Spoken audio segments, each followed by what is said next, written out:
Hey, I'm Darlene, and today I'm taking a look at the Cintiq Pro 16 sent to me by Wacom.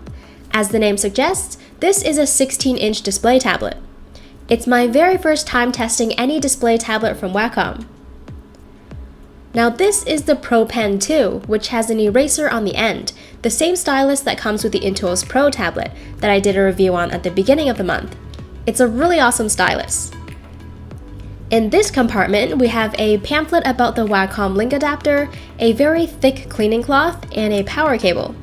By the way, this box is really heavy. It's about 7 pounds. And here's the tablet itself, surprisingly very light considering how heavy the package was.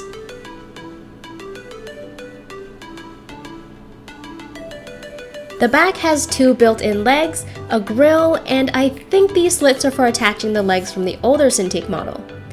Okay, I'm gonna set that aside.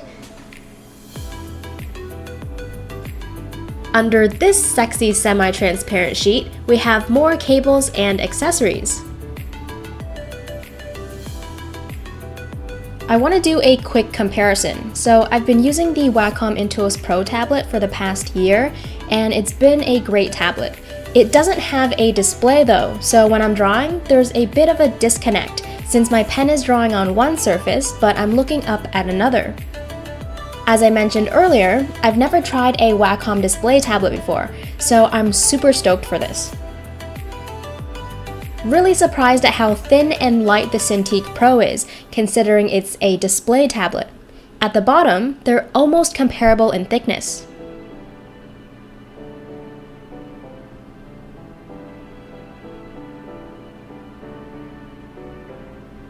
The material on the front and back of the tablet are silky smooth. It feels so nice.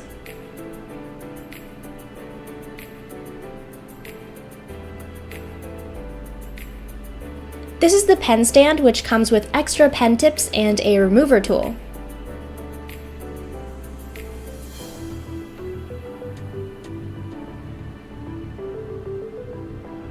Remember this little thing right here? It's also a stylus holder, but it attaches to the tablet, allowing the stylus to stand upright or be tucked away securely. It's a really nice addition. With this, I don't think I'm going to use the pen stand because my desk is already very cluttered. Now, I love how they designed the folding legs on this thing, how flush they are when they're collapsed, the fact that it's built into the tablet, and also how sturdy it is as well.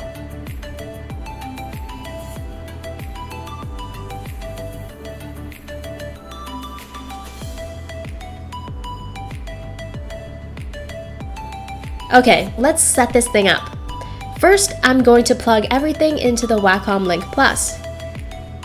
Now, since my PC is kind of old, I had to use an HDMI cable, which didn't actually come with the Cintiq. What I love about this whole wiring setup is there's only one cable connected to the tablet itself. So if I want to, I can easily plop it on my lap and curl up on the couch to draw. Installation consisted of deleting all other Wacom drivers and installing the Cintiq Pro driver. Super quick installation.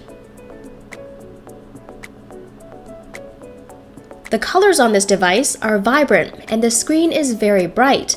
This supports 4K resolution, but unfortunately I'm plugged in via HDMI, so it's displaying at WQHD instead. Nevertheless, it's still a very beautiful and sharp looking screen.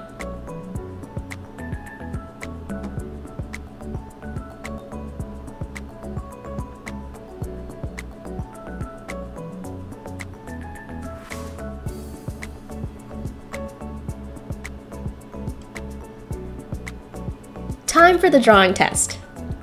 I pretty much instantly fell in love with this tablet as soon as the stylus touched the glass. It's as smooth as butter, yet there's this soft pencil on paper sound that accompanies the movement, and it's so soothing.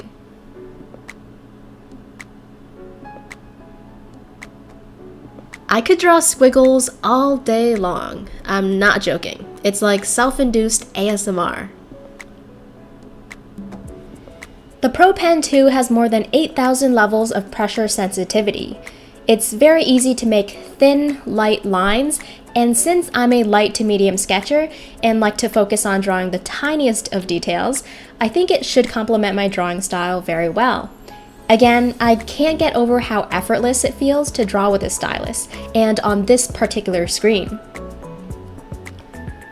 I'm familiar with this stylus because it comes with the Intuos Pro, but it feels so much better on this tablet. It doesn't even feel like the same one.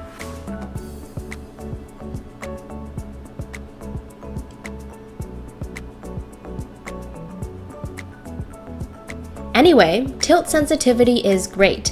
It even registers the stylus at the most extreme angle.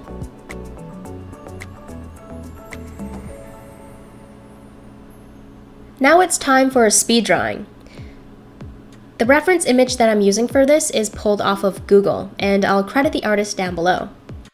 So far, this is my favorite drawing tablet ever, because there's an incredible feeling of flow and ease as I draw.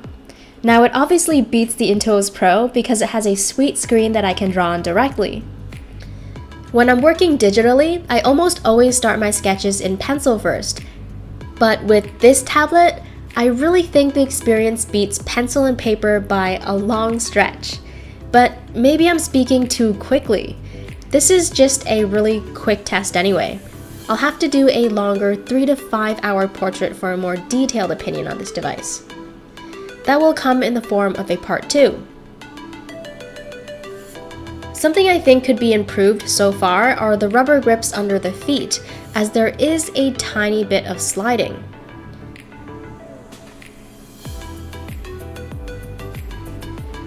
Now the Cintiq Pro is advertised to have no parallax, but I do find that there is a 0.5 to 1mm parallax. That's how far the cursor is from the pen tip.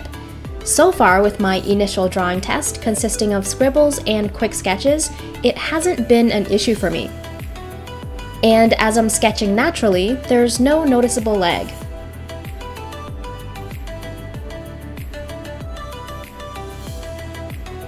Let's turn on the touch feature.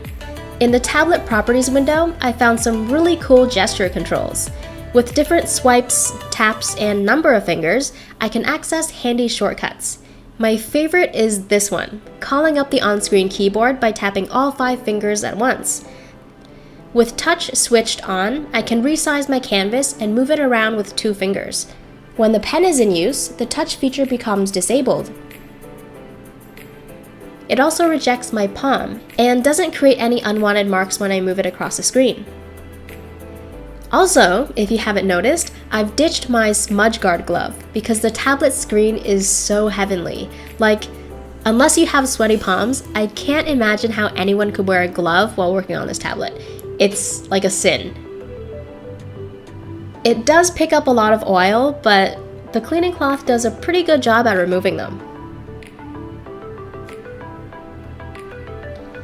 Okay, I found a glitch. So the stylus has an eraser on the top, right? When I erase out of the active area, sometimes the eraser will come back as a pen. Reverting back is pretty simple. Just turn the stylus around and then back to the eraser end and voila, back to being an eraser. Now let's take a look at the other touch-sensitive buttons. This one pulls up a display settings window to adjust brightness and contrast, etc. This button opens the on-screen keyboard. This one pulls up the Wacom Inkspace app, which contains tutorials, tablet and pen properties, etc. And finally, there's this button, which turns the device into a regular tablet.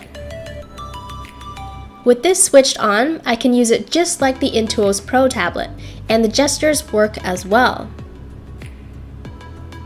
So far with this initial test, the drawing experience on this tablet feels so amazing and pretty darn close to pencil on paper, except better, so much better. There's this incredible sense of flow and ease that immediately connects me to the canvas, even with the very first pen stroke. Other drawing tablets make me feel very conscious that I'm working on a tablet, but with this, I feel a lot more intimate with the artwork. It might be due to how thin the glass is, which means the pen is really close to the drawing on the actual screen below. I was expecting this to be a lot more enjoyable to use compared to the Intuos Pro, but I really didn't expect to fall in love with it this much. Everything just flows like it should, and drawing feels so effortless. Also, I've reviewed 2 display tablets from other companies before this, and none of them had the touch feature, which I find is really convenient because it's a quick way to manipulate the canvas with my left hand as I draw with my right. Stay tuned in a few days for part 2, where I run through a much longer test on this. In the meantime, if you want to check out more specs on it, I have all the links down below. This comes in 3 other sizes, one of them being a 13-inch version, which Wacom is doing a promo event for in October. They're doing a $200 price drop, bringing it down to under $800. If you live in the US, you can also finance your purchase, paying monthly installments, 12 months interest-free. It's a pretty sweet deal for an amazing display tablet. Anyway, links are down below if you're interested. Stay tuned for part 2, and thanks for watching.